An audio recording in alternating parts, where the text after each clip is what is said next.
Tallahassee, Florida, Florida Governor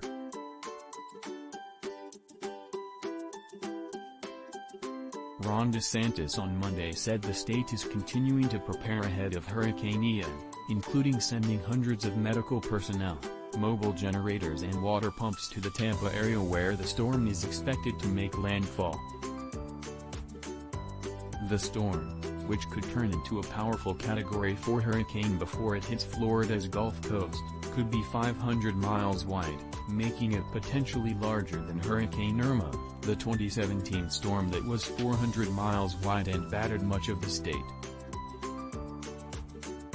Forecasters at the National Weather Service in Miami predict that Ian will strengthen after it crosses Cuba, but that could change.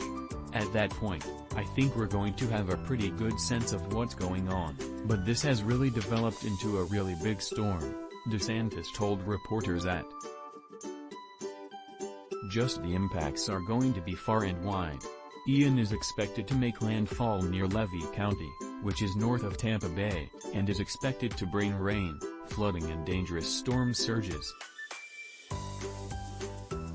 DeSantis said the State Division of Emergency Management has already summoned more than 300 medical professionals to special needs shelters around Tampa Bay, along with 300 ambulances and hundreds of mobile generators and pumps to help mitigate power losses and flooding in the region. Voluntary evacuations have already begun farther down the coast in Collier County.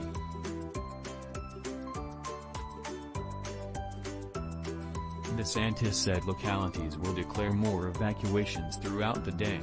Be on the lookout for that because I know we've been conferring with a lot of local officials that those are going to happen, DeSantis said.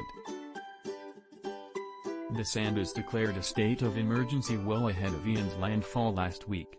President Joe Biden on Saturday also announced an emergency for Florida, which allows the Federal Emergency Management Agency to help coordinate assistance.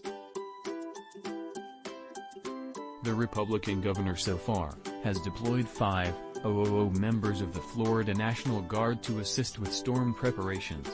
A state official said an additional 2,000 guardsmen from Georgia, North Carolina and Tennessee have been called in to help. The potential flooding from Ian could leave thousands of residents without power even if the eye of the storm remains offshore. National Guard Major General James Eifert on Monday said he expects to reposition troops as the path of the storm becomes more clear. We're also assessing constantly the location and path of the storm, and repositioning and prepositioning our resources and our people to be able to most immediate. So we're here, we're ready. DeSantis said the state also faces the challenge of refilling gasoline stations in regions where fuel is shipped into one of the state's seaports.